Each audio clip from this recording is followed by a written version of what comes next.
Welcome to World of Soundtracks, a podcast where we explore storytelling aspects in films and TV through music.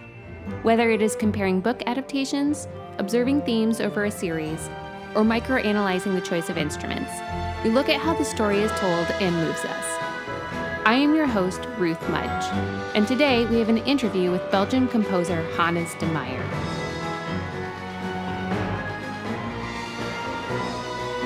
Hannes de Maeyer is one of Belgium's most versatile composers, best known for his collaboration with director duo Adil Arbi and Bilall Fallah, with the movies Rebel, Gangsta, and Black. He is also known for his score to the recent ITV primetime drama Professor T, starring Ben Miller, which is also available on PBS Passport in the US. His work ranges from contemporary electronic scores with pop and hip-hop influences to rich orchestral and symphonic works. This year marks the release of the thriller The Couple Next Door on Starz in the US, the crime drama Patience in the UK, and the sequel of Gangsta released this February in Belgium. We talk about his collaborations with directors and composers, the networking of films and shows made in different European countries, as well as creating the musical worlds for his newer projects. To clarify one of the things discussed in the interview, the show The Couple Next Door, starring Sam Heughan and Eleanor Tomlinson, was released in the UK in December of 2023, but just released this past January and February in the US. We discuss the length of time between these two releases later in the interview. I will also add that I know some younger people listen to this podcast, so please be advised that neither The Couple Next Door or the first episode of Professor T are family-friendly, in case you want to seek these projects out afterwards. We don't really discuss the content of the movies or shows in this interview, as I am focused on getting to know Hannes and his work. And without further ado, here's the interview with Hannes. It's like you're the composer and I'm not, like you're using a fancy microphone and I'm just using my webcam. Oh, no, that's great. Yeah, I just have found that it just records things better this way. Of course, yeah, definitely. Welcome to World of Soundtracks. My name is Ruth Mudge and we have a guest, Hannes de Maeyer.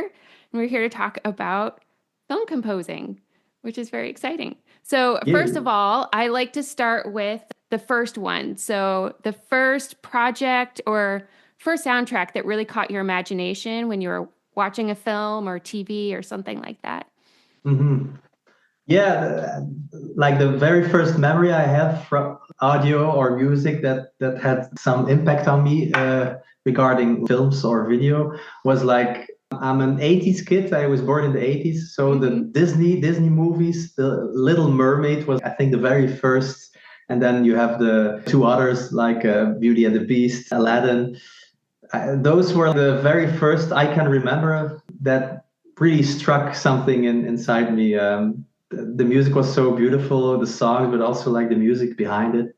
Yes. And then a bit later, I did in school, I don't know how you say it in English, but I did something about the Lord of the Rings. Oh, yes. I transcribed all those themes. And so I watched that movie like hundreds of times, which was really nice. Oh, that's great. That also was a really important, movie and soundtrack to me. I think we all have those ones that we just connect with. I remember The Little Mermaid also. I was also born in the 80s. So that one definitely stuck really well. Out of curiosity, did you see the new one? No, not yet. They did a really good job. Really? Okay, yeah. I did see Beauty and the Beast, and it was a bit different. So it's like, I'm used to that, but you have to have an open mind. So I'm really looking forward to it. I did hear like part of your world in the new version, and I really liked it. So I think it's going to be a thumbs up for me. I like the overture a lot more. Okay. Under the Sea is maybe not as good as the original. So you know, you get some that you love, some that you don't. You win some, you lose some. Yeah, exactly. And now you have a daughter, correct? I have two daughters, actually. Two daughters. Have they seen any of the Disney movies yet that you grew up on? Well, yeah, they saw like a little part of Little Mermaid, but my oldest, she did see a little bit more, but I have another 2-year-old daughter, and she's a little bit too young because when the shark comes, it's a little bit too scary. And Ursula is very scary as well. Also, but I didn't get to that part. Yeah. Yeah. moving forward a little bit in time, what was the first kind of project that you ended up working on as far as writing yourself?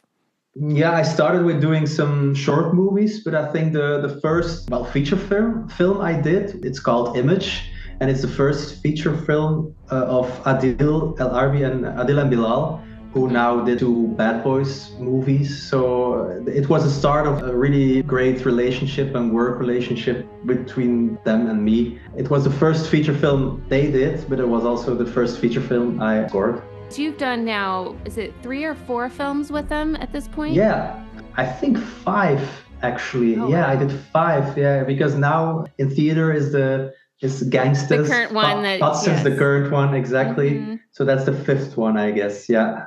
You've probably worked with them for now 10 years, about? Mm-hmm. Yeah, about, something like that. How has that relationship changed and evolved, or just grown in understanding each other, working with them over the years? I think it's more the latter one. First of all, we are really good friends because we work together. We're really on the same level, and we have a great work relationship. So it evolved, and like we can say anything to each other. Not only they, when they give comments or something like that, but also I can be really honest about, oh, you asked that. I'm not sure if I follow you. Should we try that? And then 9 times out of 10, they say, no, hell no, we have to do that. But no, I really appreciate the honesty we have. Also, they have a lot of energy and then an original style of communicating. For example, when they don't like something on the last movie we did, sometimes they send emojis. Yes. I'm like, I say the green. The vomiting one. Yes. Yeah, the vomiting green. Yes.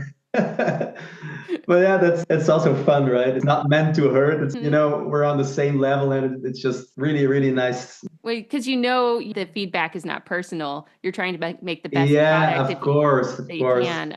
The emojis is more like to laugh a little bit, Sure. or there's a lot of text messages. And when I said like, no, hell no, they're exaggerating a bit. It's a bit their style, but exaggerated. And like when they're here in my studio, it's like, but yeah, they're a really amazing talent. I'm so blessed I can work with them and make music for projects they do. I think they directed the first 2 episodes of Miss Marvel for Disney. Yeah. And I really enjoyed that. I thought they did a fantastic job with that. Yeah, indeed. They have their own flavor or their own style. And whenever they do a project, it's nice to be able to do that or DNA into the projects you are doing. So that's respect for them that they make it happen like that. Yeah. And even the projects you've done have varied quite a bit as far as style. Because there was Rebel, correct? Yeah. Where you're basically having to write some music as a musical. Well, not basically, it was a musical. It was a musical. But based in the Middle East, in Syria. And it was really like a tough subject. And then you have to make songs in that. So not the Broadway style or the typical musical. But yeah, that was a really big challenge for me musically. But it was I learned a lot from that experience to find the right tone of the songs and also the score. It's always a challenge, of course, but in that project it was even harder because of the subject. With that, and then I know that there's some rapping also in Gangster, and then at least one of the other ones that there's some singing as well. Do you get to, do the words come to you first? Do they give you the words? Is it a collaboration and how that works? Well, it depends. Like, for example, I also did like a rap song in the second movie they did, which is called Black. There it started from me making a beat or some music where then the rapper could be inspired by the music. But for example, in Rebel, it was really a collaboration. She started maybe with some lyrics. It was a singer, who was a lyricist. But sometimes I made a little rough demo of something and then it goes to her and then we tried different things. And sometimes she came to my studio. Well, it's nice. I love collaborating with other artists or composers. It's always interesting. You can learn so much from somebody else because they have different background, different approach. They work in a different program. Everything can lit like a little spark, like, oh, nice. I didn't thought about it like that. And then you're off. Because you've done quite a bit of collaboration recently on a couple different shows. Patience, I believe you did some collaboration with another composer. Exactly. Yeah. Is it an exciting experience to just work with another person instead of just being kind of stuck in your own space? Yeah, definitely. Well, it has a lot of ups, I think. It's nice to, as I said, being inspired by somebody else, but also to get to know somebody else. And also definitely on series or, for example, patients, like the time schedule was so tight. It's nice to have somebody else burden the load, or how you say, or carry the Carry load. the load, yeah. Carry the load. So that helps also mentally. Okay, we're in the same team. We have to get through it. But yeah, it was a really nice experience with patients. I did that with Ruben De Gheselle, another composer, a friend of me, because I know him for a few years now, but we haven't actually worked together. So he's like a friend slash other film composer. So we see each other a lot of times and we get along really well. But this was the first time to actually working together. It was a nice experience, luckily. It's like asking somebody, like a friend who works in construction, to like help you out with your house, and sometimes it's not always the best choice to well, ask somebody you know. Sometimes it's better, but in this case and most of the cases for composing, it's always nice in my experience. Well, that's good. Let's hope it continues that way. I am also a little curious because I know very little about the music scene in Belgium. It seems like you're working on films in Belgium, but you also have German films, you have Dutch films, and then there's this new partnership, I think, with a producing company that's doing Belgian, but then a little bit with the UK, which is also a little connected to the US. How does it work? Is it just networking of different people in different countries? Yeah, I think it's a bit of everything. Of course, the networking, but also like the system in Europe. You have like a lot of, you say, tax shelter, it's called in Belgium, because, for example, Belgium is so small. And also Belgium is like divided in the Flemish part, the northern part, and the French-speaking part. We're one country, but because we speak another language, there's definitely in films, there's not a lot of mixture of both.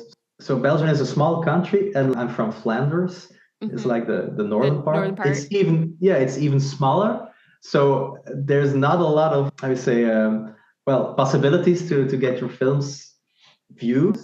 But it's the same for other European countries. So there's a lot of collaboration between the different countries. And for example, when Belgium has the tax shelter, it's called, they give a little bit of money to, for example, films from the Netherlands. But then they have to spend a little bit of that money, or all of it, I don't know. I'm just a composer. they have to spend, for example, for the post-production in Belgium and that way. But it also happens in the other direction. So that's why there's like a lot of different nationalities on European films, which is really interesting because you get to work with people you wouldn't otherwise maybe not meet or on projects. And then indeed there's the partnership of the production company who did like Professor T and Patience. And it's the incentive is to make English series or fiction, and mostly in the UK. But a lot of that, there's a lot of filming going on in Belgium, but also like for my part, music. But it's a British company who has a sister company in Belgium as well. Again, I'm just a composer, but it's really nice. It's interesting because there's a little connection with the US as well with a few of those. So it's interesting to see how those are connecting. And one of those is Professor T, which is available on PBS here in the United States. We actually can have access to both, so my husband and I started accidentally watching the Belgian one. And then we realized, wait a second, this isn't the right one. We're supposed to watch the British one. And then I realized you wrote for both. So I was going to tell you, but it doesn't matter for me because I did the both of them. So how did that work, writing for the Belgian one and then having to, the sound is the first story is the same, but the music feels very different. So the first one I did was like the Flemish, the Belgian one. And then all of a sudden, because the Professor T had finished for many years for me, like the Belgian version. And then there was like the idea to start, in English, a British one, an American one. And I'm happy that they came back to me. Yeah. But then there was like, what do we do? Because it's the same layout, so to speak, or the same same story a little bit, but Yeah. it's also really, really different. It was another director. It was filmed in another way. Of course, the script was different, or the dialogues. And the director, he had a more cinematic approach to the story than the first. The first one, well, the first one, the Belgian one, was a little bit more, I would say, alternative. I don't know, a bit more quirky, I Yeah. guess you can say, a little bit more. Stylistic almost even in the look of it.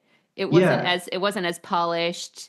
It definitely had exactly. a different vibe going And on. also, it was perfect for, because it was Flemish spoken, it was based in Belgium, so it made sense. But it wouldn't make sense to make that with the actors, but also like this the whole story and then based in England Yeah. or UK. So yeah, then so I had a lot of talks with the director, and it needs to be a little bit broader, a little bit more cinematic. But we didn't want to lose the flavor of the Professor T I already did in the first one, which was retro feeling. You had like a lush, like a bit old school, a bit jazzy. Yes. So it was the balance between all those things. And then, yeah, because it was a bit more cinematic and a bit more modern, I think also, I incorporated also a little bit more synths into it, a bigger orchestra, because for the first one, I think there was not a lot of orchestra in there. Well, string orchestra and some woodwinds I did for the new one. But I can tell you it was a really difficult exercise because it's not something you normally have to do, like do it all again, Yeah. but different. And I was like, oh, how am I going to do that? I remember there was also a talk at the beginning, like, can we not reuse the music of the Belgian one? And at that time, I thought, oh yeah, that's great. Less work. Right. Well, that was my first, of course. But now I'm really, really happy we went another route and I could make a totally new world with new themes. And I have such a blast composing for it because I finished the 4th season. Yeah. And there will be a 5th season, which is already announced. I'm happy because it's a really thematic, theme-based. Yeah. There's so much more I can get out of it. So it's nice to keep on composing in that world of Professor T. Yeah. And I will say that theme, I listened to about half the soundtrack in one episode and I could already have it in my head. Oh, So really? it was Oh, that's so great. great to have something keep coming back, especially in the first season. It's just all over the place in so many Exactly. different ways. And even in Yeah. jazz, it felt like it changed from a jazz flute to a clarinet to the piano, which was a lot of I fun. think that's always, I really like that approach if it suits the project you're working for. But I have learned, well, that's my experience. You can't make it enough different versions of the theme, even when you think, oh, is this maybe too much? Definitely in the first episode, like you say, because, well, people hear the music unconsciously. Yeah. So if you do it a little bit more, then sometimes, like you say, so I'm happy to hear that because that was a little bit intentional. Like you have to like make them really familiar. Of course, in different versions, it will be really lazy to do always the same piece. Yeah. But that's also fun because now, for example, for the 4th season, there was a big band piece on the temp music. And I thought, because I think they were going to clear that. Sure. And I thought, oh, wouldn't it be nice to have like a big band piece with the Professor T theme? So I did that. Oh, that's just because I thought, oh, come on. Why not? I mean, you've got a tango version, you've got an operatic version, which that poor, I mean, amazing soprano. That was she's quite amazing. Something else. So yeah, why not have a big band version? Yeah, indeed. Yeah, and talking about that operatic version, I remember that I was making that, and then for the demo, I just sang it myself. It was also like improvising the melody because I don't know, it felt normal for me. So I have a version where I sing. Maybe I should release it in a special edition. Yes. I'm sure fans or would maybe really not. enjoy that. Yeah. Yeah. Congratulations about getting a 5th season. It must be really exciting to know that the story keeps continuing. It's great. Yeah, I'm so happy. I think they announced it 2 weeks ago or something. So it's really really nice. And it's also nice that the show is so received very well all around the world. So that's great to know that a lot of people can see and hear the music. which is, I think that's the best thing you can get as an artist, being heard or seen and heard. One thing I did notice through a lot of your projects is I'm a cellist, so I noticed that you did a lot of cello in a lot of your music, which of course I'm always biased. I think that's great. Oh, that's good. Yeah. I noticed, you have a lot of cello and violin. Do you work with the same artists over and over during your different projects? Or do you work with just whoever's available? Yeah, it's a bit of both. First of all, you caught me, but I really love the cello also. The violin also. I don't know. Well, I do try different instruments, and sometimes they remain in the score. But there's a lot of times that cello and violin, but you can do so many emotions with it. Yes. And also not be on the nose. I don't know. It's a wonderful instrument. Sometimes I work with the same, but I work a lot with orchestra in Budapest. Sure. So they mostly have the same solists. Yeah. So I do work with them, but it's not that I especially ask for them. Sure. Also because I know probably it's going to be them. Also, when I have the contractor, they know it's me. They know I worked with them. I'm really happy with them because those everybody is there amazing, but those solists are we're crazy. Yeah. So that's maybe apart from liking a cello and violin, right? It's also knowing that it will be great. It's like, that really helps when you know you'll have a wonderful performance every time you get that. Exactly. Yeah. How long have you been working with the Budapest Orchestra? Since the beginning, actually. Well, the beginning, I was telling about Image, the first movie. That was the first time I worked with an orchestra, and it was them. Wow. I don't know. I found them through forums on the internet. Oh, that's amazing. Music, and then I had PMs with another composer who said, you have to check them out. Here are some examples I did there. And then it's nice to keep on recording with the same people. Sure. Because you get to know them, they get to know you. It's really the best thing in the world for composers to hear your music come alive. Yeah. But not only with orchestras, of course. Even if in my studio a solist comes and plays, it's always nice. Absolutely. So you travel then to Budapest every time they're recording? So you can not every time, but I try to go as much as I can because it's more special. Sure. But it's been since Rebel actually that I was able to go there. Because mostly the schedules were so tight, definitely on television, that it's I don't have time to go over there because I have to keep on writing after the session, and it's and that's a little bit of pity, It's the joys and the blessings of having a lot of work, and yet you can't be present quite to the same degree. But whenever I can, I go there. So I hope to there or another orchestra. Sure. I hope to be able to be present at recording sessions. The orchestral and definitely strings are very present in the majority of your music. And I believe you're a pianist. Is that correct? Yeah, that's correct. Yeah. So there's usually some kind of keyboard-esque type of music. But you also have a lot of the electronic stuff.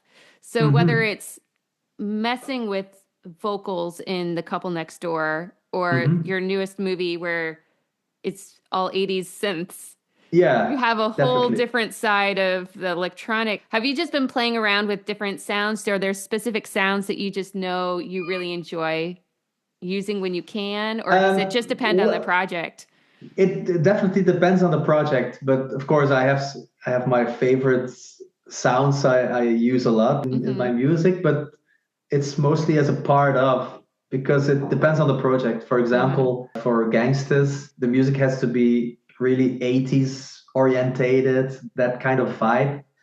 That's what I like about writing music for films. You never know what they're going to ask you. Sure. So I really, really enjoy doing various of styles. I just love it. And then, for example, for Petzers, Gangstas, I dive into that. I listen to a lot of music. I check a lot of YouTube videos, and then I go through sounds and stuff, and I make my templates, which keeps on growing, of course, whenever you're working on the project. Because Gangstas is it's pure electronic, except for the last cue. I incorporated a little bit of strings there, but then I also have pure symphonic scores.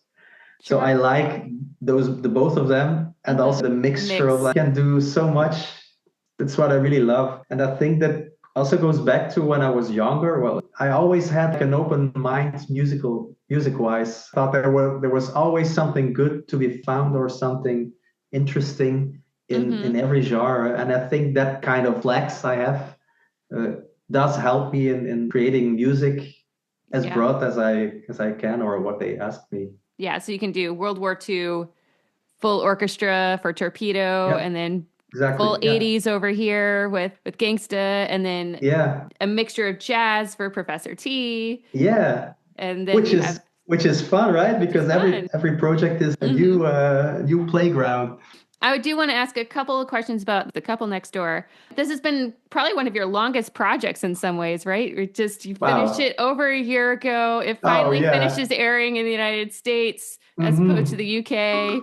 And now you're probably having to start work on season 2 while you're talking and revisiting season 1. Yeah. Because I remember my first interview I did for Couple Next Door, season 1, was like, oh my God, what did I do exactly? I really had to study my own music and my what did I do and with what themes? Because it was You've written other things more than a year. Yeah, of course. Yeah, it was in another life, or it felt like that. But I'm really, really happy that it's finally released in US. In the US. I had a question about the opening song. The young man who sings it, is his name Bar or Bear? I don't know how you pronounce it in English. We say Berre, so Berre. Berre. Okay, that makes more sense. Berre. Yeah. Yeah, because I can imagine I was like, well, it looks like ballet bar, but but I couldn't find that out. Did you find him? Did the producers find him? Because he hadn't released his album yet, I believe, by the time he was recording for you. Exactly. It was the director who said, oh, that's maybe a nice voice for that. Because we already, I made some demos of that intro, main title, and we were looking for a voice that had a little bit special in the voice, not too clean, not too soft, something. He said, why don't we try him? Because here in Belgium, he was getting known. He's like an artist who started on TikTok. Oh, sure. And he got more and more attention because of the covers he made on there. Oh, okay. So that makes sense. I'm not sure if he had some singles already, so we knew him from like the radio or something. Yeah. But I'm really happy to work with him because he was a perfect fit for this song, and also he has an amazing voice. I'm really a big fan of his work and his voice. I was curious with the credits music, because that does appear throughout the actual show. Do you know which came first? Did it happen throughout the show and then you decide this is going to be great for the credits at the end? Or did you write it and you go, oh, wait, I should sneak this into the show? Let me think, because I know that's over a year and a half ago, probably. Yeah. But we tried to have something really recognizable, but also really mangable. Is that a word? It's disjointed. It just jumps around a little bit. Yeah. And then I thought, okay, we can try to put it in different, as a theme, because it was more, I think I made it first like an idea, and then maybe we can use it once. So it wasn't meant to be a theme, I guess. Right. Because it's not a theme, it's actually. Not really not a theme. In the classical way. Right. but it's really recognizable, I think. And when we made that switch in our head, it was like, oh, nice, perfect. If we combine it with vocal chops. Yeah. Chopping up vocals, because I think we mostly use it as like a layer, and not sung by a real singer, because it's also really difficult. And that made sense to combine that idea of the score using a lot of voices in different ways, and then add that theme into the palette. Yeah, the use of voice was very noticeable, because that's one of the great parts of that score. And they start getting distorted when they start really going off the edge, essentially. So did you just have them record and you just would bring things down an octave or up an octave, or just kind of switch things around a little bit? Yeah, we did everything with the voices. But indeed, the idea was to start really normal, but then the more you progress through the series and the more crazier the characters, or definitely one, but a lot of characters. A lot of characters, So that was the idea, to like let the music morph with it, and also the vocals, as you said, an octave down, make instruments with them so I can play them. Also, what I did was, for example, in the dreamlike sequences, there's a normal voice more, but it's a lot of times combined with sampled voices. But I mean, like a sampled soprano meant to be sound really good. But there's always, there's something synthetic about it. So that balance, you don't always know, is this real, is this not? So a broad spectrum of use of voice. I worked with a singer, and I asked her also, can you record a little weird noises like, something like that? And then I could make that into an instrument again. And yeah, it was really fun, yeah. I know the story will be different. It'll be different couples in the second season. Are you going to try to do something similar, or are you going to have to do something very different because it's technically a different story? Exactly. No, the idea will be, but let's see if it works on the images. Keep the themes and keep the sonical world, because it still is in the same world, right? It's the same street, but also the same. We're still in that, say, world, for lack of better words. Sorry. Yes. But obviously there will be also new colors and new themes because we have new characters. But yeah, I think we can use a lot of the textures and ideas we introduced in the first season. Well, that will be exciting. Yeah, looking forward. Yeah, something both new and different, which I guess sounds like a lot of your projects you've been doing recently. It's something both familiar, but you have to do something completely new at the same time. Yeah, which is cool. That is really cool. Speaking of, in that vein, and I'm going to go on a slight tangent, your Immenhof, your German horse movies. I had no idea that was such a big legacy of films. That is not something that's come to the United States. No, but me neither.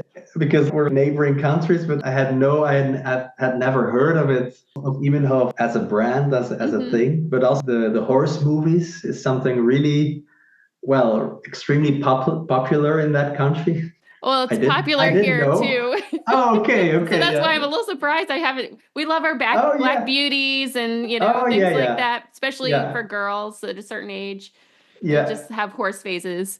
So it's just kind of funny. I love the music. That was Thank you so much. Beautiful scores.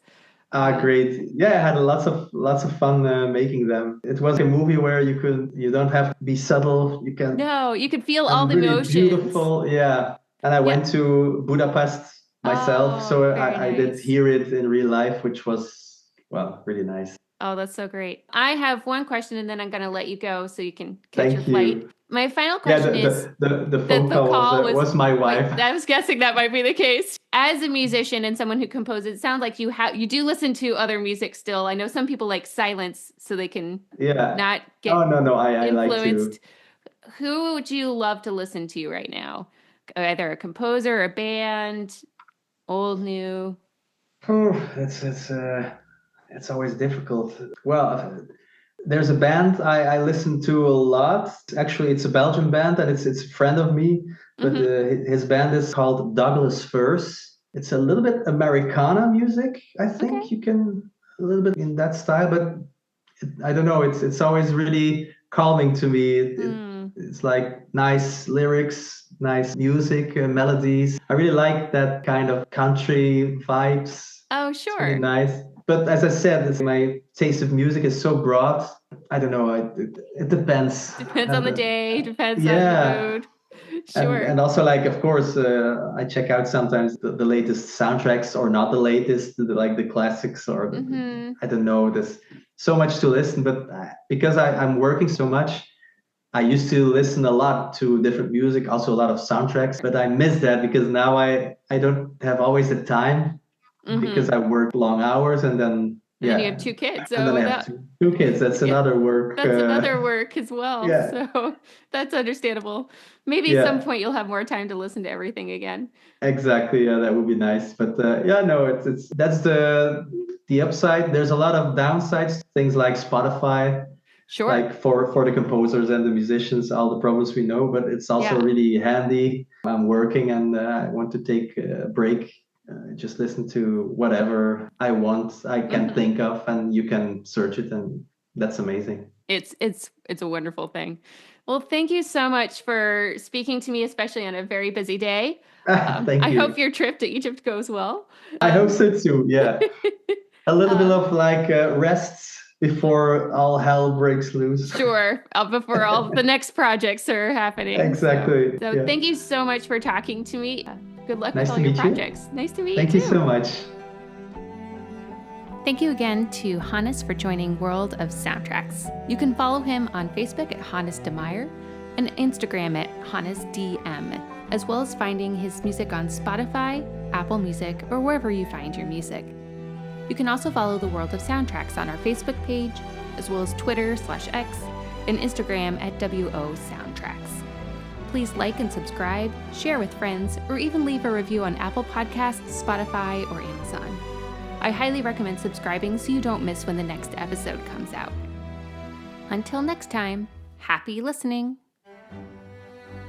A special thanks to all those involved to make this podcast happen, especially Edith Mudge for the title music, Lindsay Bergsma for the graphics, and White Bear PR for setting up the interview with Hannes de Maeyer. This is World of Soundtracks.